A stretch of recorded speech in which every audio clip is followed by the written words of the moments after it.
بسم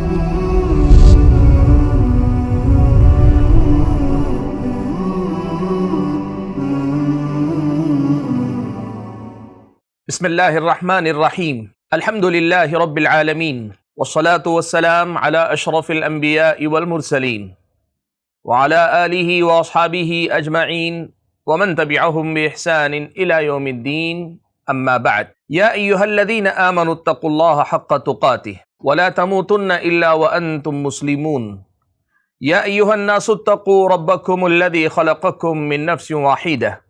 وخلق منها زوجها وبث منهما رجالا كثيرا ونساء واتقوا الله الذي تساءلون به والأرحام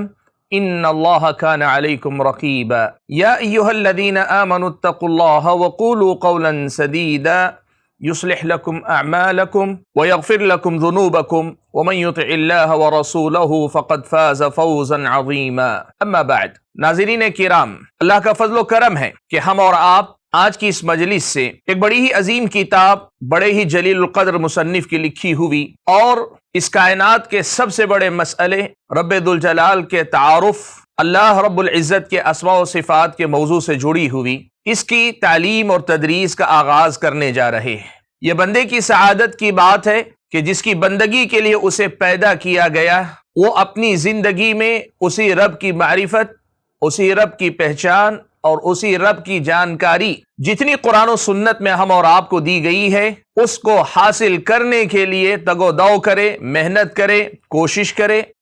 یہ بندے کی سعادت اور خوشبختی کی علامت ہے۔ آج ہمارے سامنے جو کتاب ہے وہ کتاب ہے القواعد المثلی فی صفات اللہ و اسمائہ الحسنی، یعنی اللہ تبارک و تعالیٰ کی اعلیٰ صفات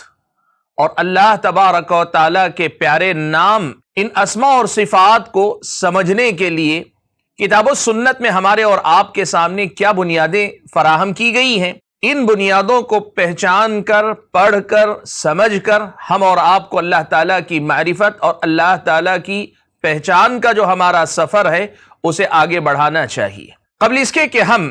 باقاعدہ کتاب کے پڑھنے کا آغاز کریں، میں یہ مناسب سمجھتا ہوں کہ آپ کے سامنے اس موضوع کا مجمل سا تعارف رکھ دوں تاکہ کتاب سے پہلے جس موضوع پر کتاب لکھی گئی ہے اس موضوع کا ہم اور آپ کو ادراک ہو جائے۔ قرآن و سنت اس بات پر دلالت کرتے کہ اللہ تبارک و تعالیٰ نے انسان کو اللہ کی بنیادی معرفت کے ساتھ پیدا کیا۔ اللہ تعالیٰ نے انسان کو جب اس دنیا میں پیدا فرمایا تو انسان کو اللہ تبارک و تعالیٰ نے اپنی معرفت کے ساتھ پیدا کیا۔ قرآن مجید میں اللہ تعالیٰ نے سب سے پہلی وحی پیارے نبی صلی اللہ علیہ وسلم پر جو نازل فرمائی، اس وحی میں اللہ تعالیٰ نے پیارے نبی صلی اللہ علیہ وسلم کو مخاطب کرتے ہوئے فرمایا، اقرأ بسم ربک الذی خلق، تم اپنے اس رب کے نام سے پڑھیے جس نے پیدا کیا۔ اہل علم نے لکھا ہے کہ یہاں رب کی اضافت مخاطب کی طرف کی گئی، ربک، گویا یہ بتایا جا رہا ہے وہ رب جو تمہاری اپنی فطرت میں تمہارے نزدیک معروف ہے،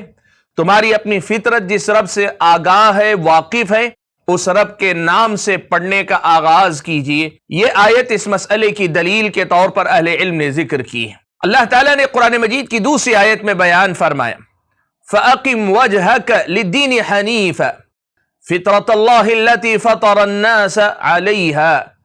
لَا تَبْدِيلَ لِخَلْقِ اللَّهِ۔ اس آیت کی تفسیر میں بھی مفسرین کرام میں سے بعض مفسرین نے نقل کیا ہے کہ اللہ تبارک و تعالیٰ نے دین قویم کو،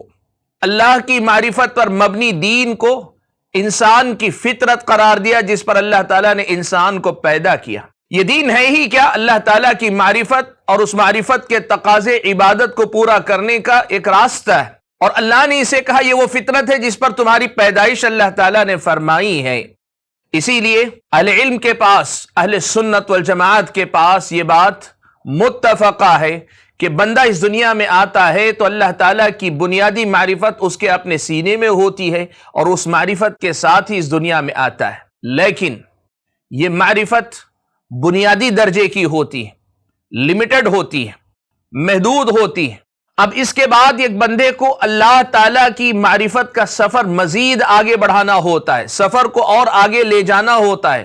سفر کی اگلی منزلیں طے کرنی ہوتی ہیں، اور یہ جو معرفت کا سفر ہے کتاب و سنت میں، اس کے لیے اللہ تعالیٰ نے جو ذرائع رکھے ہیں ان میں سے ایک ذریعہ اللہ تبارک و تعالیٰ کے اسماء حسنہ اور صفات علیہ ہیں۔ دیکھیے ایک بات ہم اور آپ اچھی طرح سے سمجھیں، ہم اگر اللہ تعالیٰ کی وہ جو بنیادی معرفت ہے اس سے آگے بڑھ کر اللہ کی مزید معرفت تک جانا چاہتے ہیں تو ایک راستہ وہ ہے جو آپ انسانیت کی تاریخ میں اگر دیکھیں گے تو مختلف مذاہب میں، ہندو مت کی بات ہو، جین مت کی بات ہو یا دیگر مذاہب کی بات، ان مذاہب کے اندر معرفت کے نام پر خدا اور بندے کے درمیان جدائی کے تصور کو ختم کر دینے کو خدا کی معرفت قرار دیا گیا۔ معرفت خدا کی ان کے پاس یہی ٹھہری کہ بندہ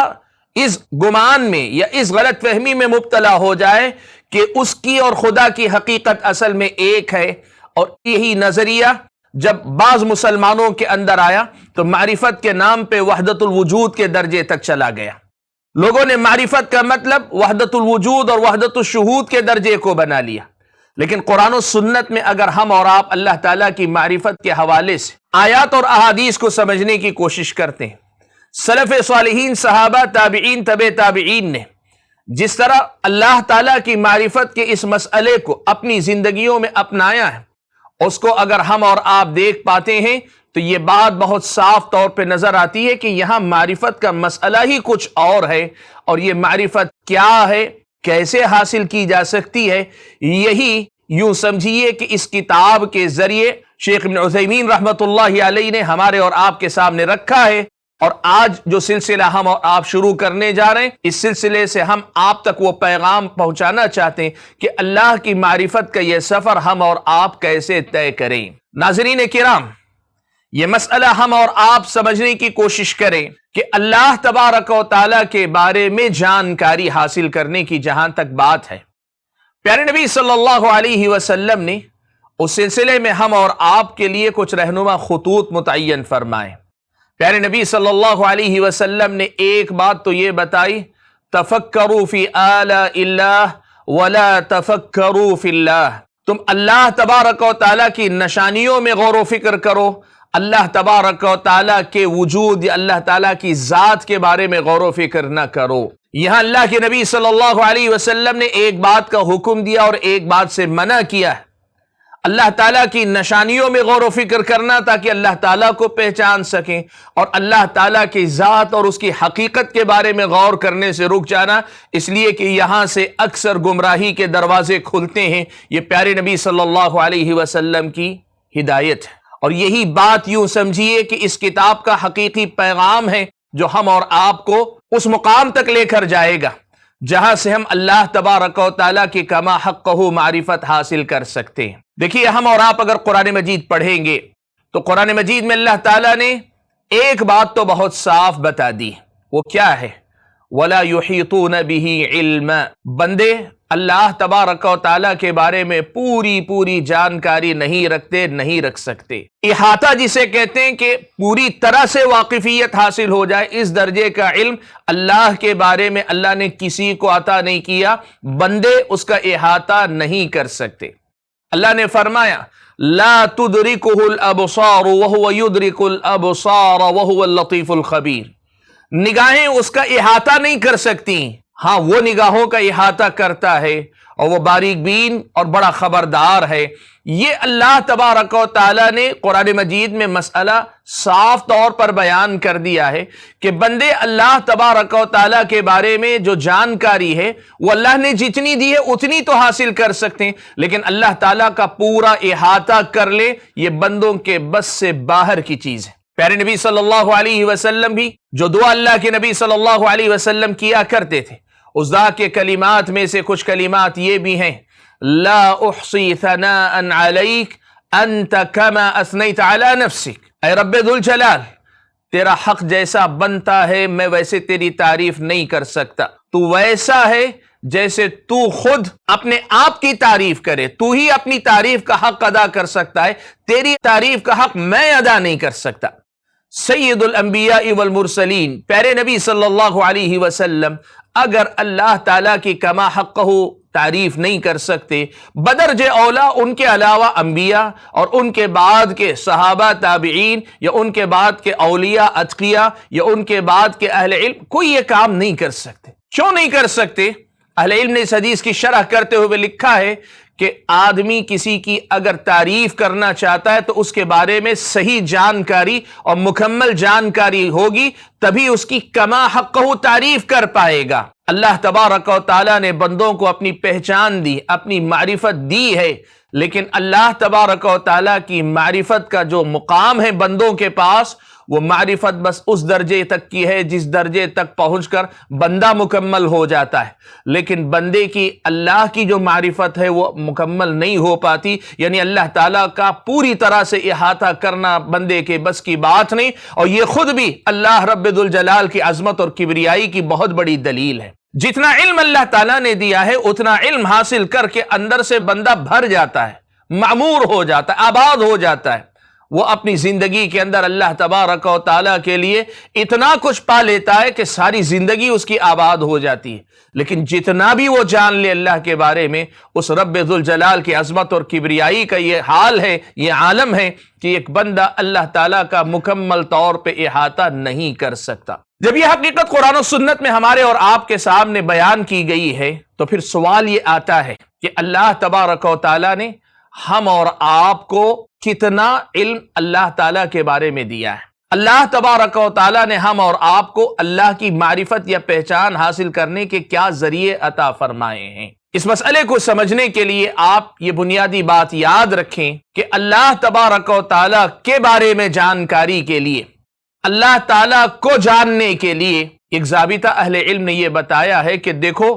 اللہ کی معرفت سے پہلے ایک ضابطہ یہ سمجھ لو، تم اگر کسی کے بارے میں لوگوں کو بتانا چاہتے ہو تو تمہیں کیا کرنا پڑے گا؟ ایک تو یہ صورت ہوگی کہ تم نے خود اس کو دیکھا ہو، تم نے خود اس کو دیکھا ہو، تب تم لوگوں کو بتا سکتے ہو کہ میں نے فلاں کو دیکھا ہے، وہ ایسا اور ایسا ہے۔ مان لیں کوئی انسان کسی انسان کے بارے میں بتا رہا ہے تو یہ کہے گا ہاں میں اس سے ملا ہوں، وہ لمبے قد کا ہے یا پستہ قد ہے، وہ موٹا تازہ ہے یا دبلا پتلا ہے، اس کے سر کے بال ایسے ہیں، اس کے رنگت ایسی ہے، ناک نقشہ ایسا ہے، اس کی آواز ایسی ہے۔ آدمی کو خود اس نے دیکھا ہو تو اس کا تعارف کروا سکتا ہے، تعارف پیش کر سکتا ہے۔ دوسری صورت یہ ہے کہ آدمی نے خود اس کو نہیں دیکھا جس کا تعارف کروانا چاہ رہا ہے، لیکن اس جیسے کسی اور کو دیکھا ہو تو آدمی یہ کہتا ہے فلاں، میں نے اس کو تو نہیں لیکن فلاں کو دیکھا ہے جو بالکل اسی کی طرح لگتا ہے، ہو بہو ویسا ہے، اور پھر اس کے نظیر کو، اس کے ہم شکل کو دیکھ کر آدمی اصل آدمی کی شکل کو متعین کرنے کی کوشش کرتا ہے اور قریب قریب اس میں کامیاب بھی ہو جاتا ہے۔ اللہ تبارک و تعالیٰ کے بارے میں یہ دونوں معیار ناکام ہو جاتے ہیں۔ کیوں؟ اس لیے کہ اللہ تبارک و تعالیٰ کو کسی نے نہیں دیکھا ہے۔ راجح قول، صحیح قول کے مطابق، جس پر بعد میں اہل سنت کا اتفاق ہوا، معراج میں بھی پیارے نبی صلی اللہ علیہ وسلم نے اللہ تبارک و تعالیٰ کو نہیں دیکھا۔ اللہ تبارک و تعالیٰ سے ہم کلام ہوئے، اللہ تبارک و تعالیٰ سے گفتگو فرمائی، لیکن اللہ تبارک و تعالیٰ کا دیدار آپ صلی اللہ علیہ وسلم نے نہیں کیا۔ نور انا اراہ، اور دوسری روایت میں وہ حجابہ النور، ان کی روشنی میں اہل علم نے لکھا کہ اللہ اور نبی علیہ السلام کے درمیان گفتگو کے وقت نور کے پردے حائل تھے۔ تو اللہ تعالیٰ کو دیکھا نہیں تو اللہ تعالیٰ کے بارے میں بتا نہیں سکتے۔ دوسری بات کہ کیا اللہ جیسا کوئی اور بھی ہے کہ جسے دیکھ کر کہیں کہ اللہ ایسا ہے؟ اللہ تعالیٰ نے قرآن میں یہ مسئلہ صاف کر دیا، لیس کمثلہ شیء، اللہ تبارک و تعالیٰ جیسی کوئی چیز نہیں، اس جیسا کوئی نہیں ہے۔ اللہ نے فرمایا فلا تضربوا للہ الامثال، اللہ تبارک و تعالیٰ کے لیے مثالیں نہ بیان کیا کرو، اللہ تبارک و تعالیٰ جیسا کوئی نہیں، وہ احد ہے، یکتا ہے، اکیلا ہے، وہ الفرد الصمد ہے، ایسا اکیلا کہ اس جیسا کوئی اور ہے ہی نہیں۔ تو پھر کسی اور کو دیکھ کر اللہ کے بارے میں بتانے کا کسی انسان کے پاس اختیار کہاں ہو سکتا ہے؟ اب تیسرا ایک درجہ باقی رہ جاتا ہے، وہ یہ کہ اس کی صفات بتائی جائیں۔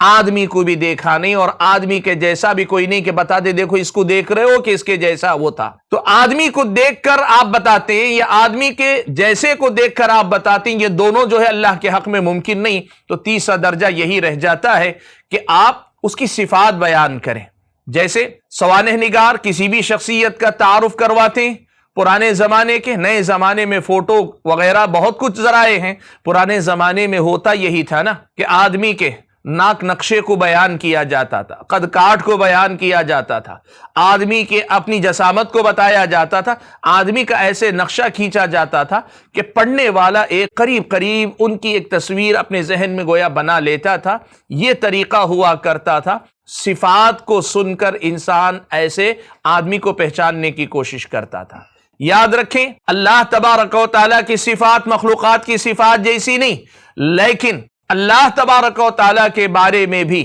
اللہ کا تعارف کروانے کے لیے بھی اسماء و صفات ہی اللہ تبارک و تعالیٰ کی پہچان، اللہ کا تعارف اور اللہ تعالیٰ کی معرفت کا ذریعہ ہیں۔ یہی اسماء و صفات اللہ تبارک و تعالیٰ کی معرفت کا ذریعہ ہیں، اور یہیں سے آپ سمجھ لیجئے کہ یہ جو کتاب ہمارے اور آپ کے سامنے ہے، یہ کتاب اللہ تعالیٰ کے اسماء حسنہ اور صفات علیٰ پر مشتمل کتاب ہے۔ تو گویا دوسرے الفاظ میں یوں سمجھیے کہ یہ کتاب اللہ کی معرفت کا جو ایک ذریعہ ہے، اس ایک ذریعے کو بیان کرنے والی کتاب ہے، اور ہم اور آپ کو اللہ تعالیٰ کی معرفت دینے کا ایک ذریعہ۔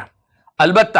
اس ایک ذریعے کے ساتھ ایک اور ذریعہ یہ ہے کہ کائنات میں انفس و آفاق میں جو نشانیاں ہیں، یعنی اللہ تعالیٰ نے انسان کے اندر جو نشانیاں رکھی ہیں اور کائنات میں جو نشانیاں رکھی ہیں، ان نشانیوں کے ذریعے اللہ تعالیٰ کی پہچان بندہ کرے۔ اسماء و صفات کے ذریعے اللہ کی پہچان، اور دوسرے نمبر پر آیات انفس و آفاق کے ذریعے اللہ تبارک و تعالیٰ کی پہچان۔ اللہ نے فرمایا سنریہم آیاتنا فی الآفاق وفی انفسہم حتی یتبین لہم انہ الحق۔ اللہ تعالیٰ نے بات کہی کہ ہم انفس و آفاق میں وہ نشانیاں دکھائیں گے کہ جن نشانیوں کو دیکھنے والے پر یہ حقیقت کھل جائے گی کہ وہی معبود برحق ہے، وہی اللہ ہے، وہی الحق ہے، یہ حقیقت ان پر کھل جائے گی۔ ناظرین کرام، اللہ تعالیٰ کی معرفت کے سلسلے میں کتاب و سنت میں یہ دو دروازے ہمارے اور آپ کے سامنے رکھے گئے۔ ایک انفس و آفاق کے اندر پائے جانے والی آیات نشانیوں کا آدمی جائزہ لے، اور دوسرا یہ کہ اللہ تعالیٰ کے اسماء حسنہ اور صفات علیٰ کے ذریعے اللہ تعالیٰ کی معرفت حاصل کرنے کی کوشش کرے۔ اور آج جو کتاب ہم شروع کرنے جا رہے ہیں، یہ وہی راستہ ہے کہ جہاں سے یہ کتاب ہم اور آپ کو اللہ تبارک و تعالیٰ کی پہچان کیسے حاصل کی جائے، اس کا سلیقہ، اس کا طریقہ، سکھانے والی تعلیمات، سکھانے والے قواعد، ضابطے، رولز پر مشتمل یہ کتاب ہے۔ یہ جو کتاب ہمارے اور آپ کے سامنے ہے، اس کتاب کے لکھنے والے عالم اسلام کے جلیل القدر عالم دین فضیلت الشیخ محمد بن صالح بن عثیمین رحمت اللہ علیہ ہیں۔ شیخ بن عثیمین رحمت اللہ علیہ کے تعارف کی ضرورت نہیں، لیکن میں اسماء و صفات کا یہ جو عنوان ہے اس حوالے سے ایک دو باتیں آپ کے سامنے شیخ ابن عثیمین رحمت اللہ علیہ سے متعلق رکھتا ہوں۔ آپ یہ بات نوٹ کریں، جب آپ شیخ ابن عثیمین رحمت اللہ علیہ کی سیرت پڑھیں گے تو ان کے جو خاص اساتذہ کرام تھے، شیخ ابن باز رحمت اللہ علیہ تھے، لیکن ان سے زیادہ خاص جو خاص استاذ شیخ ابن عثیمین رحمت اللہ علیہ کے تھے، وہ تھے شیخ عبد الرحمن بن ناصر السعدی رحمہ اللہ۔ شیخ عبد الرحمن بن ناصر السعدی رحمہ اللہ جن میدانوں میں خصوصی طور پر مہارت رکھتے تھے، ان میں سے ایک اللہ تعالیٰ کے اسماء و صفات کا بھی میدان۔ ایک تو یوں سمجھیے کہ ایک جلیل القدر استاذ کے اور اس فن کے ماہر استاذ کے شاگرد شیخ ابن عثیمین رحمت اللہ علیہ۔ دوسرا نمبر یہ ہے کہ شیخ ابن عثیمین رحمت اللہ علیہ نے ایک مدرس کی حیثیت سے اس سبجیکٹ کو، اس ٹاپک کو، اس عنوان کو سالہ سال تک پڑھایا ہے۔ آپ یہ بات جانتے ہیں کہ وہ اپنی زندگی میں کسی سبجیکٹ کا ماہر ہوتا ہے تو پھر اس کی گہرائیاں، اس کی نزاکتیں بڑے اچھے انداز میں وہ جانتا ہے بنسبت دوسرے لوگوں کے۔ شیخ ابن عثیمین رحمت اللہ علیہ کی یہ خصوصیت ہے کہ بات فقہ کی ہو کہ عقیدے کی ہو، اسماء و صفات کی بات ہو یا پھر یہ کہ توحید الوہیت وغیرہ کی بات ہو، آپ نے خاص طور پر ایک مدرس کی حیثیت سے ایک لمبا وقفہ آپ نے اس میں نکالا ہے، اور جس کی وجہ سے آپ کا اس فن پہ جو کنٹرول ہے، اس فن میں جو تمکن ہے، اس فن میں جو آپ کی مہارت ہے، وہ غیر معمولی ہے۔ اتنا ہی نہیں، آپ لوگ یہ بات بخوبی جانتے ہیں کہ جب کوئی آدمی کسی فن میں کتاب لکھنے والا ہو جائے، مؤلف بن جائے تو یہ اس بات کی علامت ہوتی ہے کہ یہ اتھارٹی ہے۔ شیخ ابن عثیمین رحمۃ اللہ علیہ مختلف علوم و فنون میں آپ کی تصنیفات نے آپ کے قد کو بلند بھی کیا ہے، اور وہیں یہ اس بات کا ثبوت بھی ہے کہ آپ اس فن کے واقعی معنوں میں امام ہیں۔ شیخ ابن عثیمین رحمۃ اللہ علیہ نے باقاعدہ توحید کے مختلف موضوعات پر، مختلف پہلوؤں پر جو کتابیں لکھی، ان میں سے اسماء و صفات کے باب میں آپ کی یہ کتاب آپ کے بلند پایہ عالم ہونے کا ثبوت ہے۔ اور اتنا ہی نہیں، مؤلفین کتابیں لکھتے ہیں، لیکن مؤلف کے لکھنے کے بعد لوگوں کے اندر زندگی میں کوئی کتاب اس قدر زیادہ عام ہو جائے،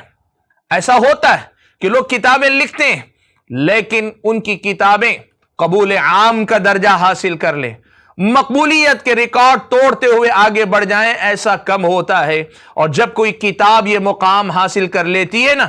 تو پھر یہ بہت بڑی بات ہے۔ ہمارے اپنے ساتھیوں میں سے ایک جو شیخ ابن عثیمین رحمۃ اللہ علیہ کے شاگرد ہیں، وہ کہتے ہیں کہ شیخ ابن عثیمین رحمۃ اللہ علیہ کہا کرتے تھے، اپنے درس کے دوران بسا اوقات کہا کرتے تھے کہ میری یہ خواہش ہے کہ جس طرح امام نووی کی الاربعین النوویہ یا ریاض الصالحین مشہور زمانہ کتاب ہو گئی ہے، اللہ سے میری خواہش ہے، میری آرزو، میری دعا ہے کہ اللہ مجھ سے بھی ایک آدھ کتاب ایسی لکھوا لے، ایسی کوئی کتاب عام کر دے۔ میں آپ کو بتانا چاہوں گا، واللہ عالم، اللہ حقیقت زیادہ جانتا ہے، لیکن میرا اپنا احساس یہ ہے کہ شیخ ابن عثیمین رحمۃ اللہ علیہ کی اس دعا کو اللہ نے قبول کیا، اور کم سے کم یہ کتاب القواعد المثلی فی صفات اللہ و اسمائہ الحسنی وہ آپ کی دعا کی قبولیت کی علامت ہے۔ جو میں یہ بتانا یہ چاہتا ہوں کہ آپ یہ بات سمجھیں کہ یہ بڑی اہم کتاب ہے، جس کتاب نے شیخ ابن عثیمین رحمۃ اللہ علیہ کی پہچان دنیا کے اندر متعین کی۔ اس کتاب پر جن علماء نے تقریض لکھی، شیخ ابن باز رحمۃ اللہ علیہ جو مفتی مملکہ کی حیثیت سے اس دور میں موجود تھے، انہوں نے آج سے تقریباً 41 سال پہلے شیخ ابن باز رحمۃ اللہ علیہ نے اس کتاب پر تقریض لکھی، تو یہ بات لکھی کہ میں نے یہ کتاب حرفاً سنی ہے، اور میں نے یہ پایا ہے کہ اسماء و صفات کے باب میں قواعد اور ضوابط کو سمجھانے والی بڑی جاندار یہ کتاب ہے۔ سبحان اللہ، ایسی عظیم کتاب میرے اور آپ کے سامنے ہے، اور ایسی عظیم اور جلیل القدر شخصیت کی لکھی ہوئی کتاب ہمارے سامنے ہے۔ اور ان سب سے بڑھ کر جو بات آپ کے سامنے میں رکھوں، وہ جو اللہ تعالیٰ کی معرفت، جو میری اور آپ کی ضرورت، ہم میں سے ہر ایک انسان کی ضرورت، اس ضرورت کو پورا کرنے والی کتاب ہمارے سامنے ہے، اور رب ذوالجلال کی معرفت کے سفر کو آگے بڑھانے والی کتاب میرے اور آپ کے سامنے ہے، تو پھر اس کتاب کی اہمیت کے لیے اور زیادہ کیا کہا جا سکتا ہے۔ ناظرین کرام، یہ ہماری اور آپ کی خوش قسمتی کی بات ہے کہ اللہ تبارک و تعالیٰ نے شیخ ابن عثیمین رحمۃ اللہ علیہ کا جو علم تھا اسماء و صفات کے باب میں، اس علم کا ایک حصہ اللہ تبارک و تعالیٰ نے اس کتاب کے اندر ہم اور آپ تک پہنچایا ہے، اور وہ علم حقیقت میں کتاب و سنت کا علم ہے۔ حقیقت میں کتاب و سنت کو صحابہ، تابعین، تبع تابعین نے کیسے سمجھا، وہ علم ہے۔ اور انشاءاللہ ہمارے اپنی جو اگلی مجلسیں ہوگی، ان میں ہم اور آپ اس موضوع پر مزید گفتگو کو آگے بڑھائیں گے، اور اس کتاب کے مشمولات اور محتویات کو پڑھیں گے اور سمجھنے کی کوشش کریں گے۔ تو آج ہم نے یوں سمجھیے کہ کتاب سے پہلے موضوع کتاب، یعنی اس کتاب کے پڑھنے سے پہلے اس کتاب کا جو عنوان ہے، جو موضوع ہے، کس عنوان، کس موضوع سے متعلق یہ کتاب ہے، اسے سمجھنے کی ہم نے کوشش کی۔ اگلی جو مجلسیں ہوں گی ان میں ہم اور آپ کتاب کی طرف آگے بڑھیں گے۔ اللہ تعالیٰ سے دعا کیجیے کہ اللہ تعالیٰ ہم اور آپ کو علم نافع، عمل صالح کی توفیق عطا فرمائے۔ آمین۔ والسلام علیکم ورحمۃ اللہ وبرکاتہ۔